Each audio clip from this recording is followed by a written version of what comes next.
எல்லாருக்கும் அடுத்த super star யாரு, புரட்சி தலைவர், இதெல்லாம் பேசுறோம்.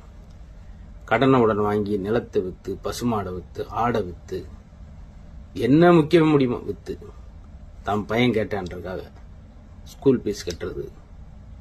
நான் வெயிலில் நடந்து போக முடியாம இருக்கப்ப அவர் செருப்பை கழட்டி எனக்கு கொடுத்துட்டு அவர் வெறுங்காலோட வர்றது. அதனாலதான் எல்லாருக்கும் அவங்க அப்பா சூப்பர் ஸ்டார். இப்ப இல்லாதப்ப புலம்புறோட இருக்கிறப்ப அப்பாவை நல்லபடியா பார்த்து அவங்கள மதிங்க.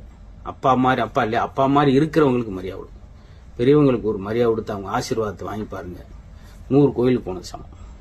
அவர்கிட்ட இருந்து சிலது கத்துக்கலாம் சார். வெளியே தான் கத்துக்கிறோம் இல்லை, வாத்தியார் தான் வாத்தியாரே நம்மளுக்கு அப்பா தான். எங்க ஊருக்குள்ளே ஒரு 5-6 பேர் ட்ரிங்க் சாப்பிடாதவங்க இருப்பாங்க. அதுல எங்க அப்பா முன்னோடி. ட்ரிங்க் சாப்பிட்டு பேச மாட்டார். என் தங்கச்சி மகளுக்கு மதுபாலான்னு பேர் வச்சதுக்கு கோவப்பட்டார். என்ன மது வச்சு மதுபாலான்னு வச்சிருக்க, என்னம்மா அப்படி அவ்வளவு திட்டினது.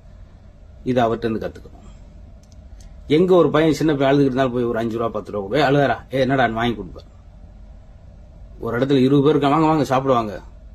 அப்படி எல்லாரும் சாப்பிட்டு வச்சு நிறைய புண்ணியங்கள் சேர்த்தார். அவர்கிட்ட இருந்து நிறைய அழகழகான விஷயம் கத்துக்கு. எளிமையான மனுஷன் தான், கிராமத்தில் இருந்தவர் தான். ஆனா அவர் எனக்கு ஒரு 10 ஆசிரியருக்கு சமம். நிறைய விஷயங்கள் எனக்கு தமிழ் கற்றுக் கொடுத்தது அவர் தான், காணம் கற்றுக் கொடுத்தது அவர் தான். எளிமை, இப்படி வழிகாட்டி, வெறும் வழிகாட்டி இல்லாம வாழ்ந்து காட்டுவராக இருந்தனால எல்லாருக்கும் அவங்க அப்பா பெரிய சூப்பர் ஸ்டார்.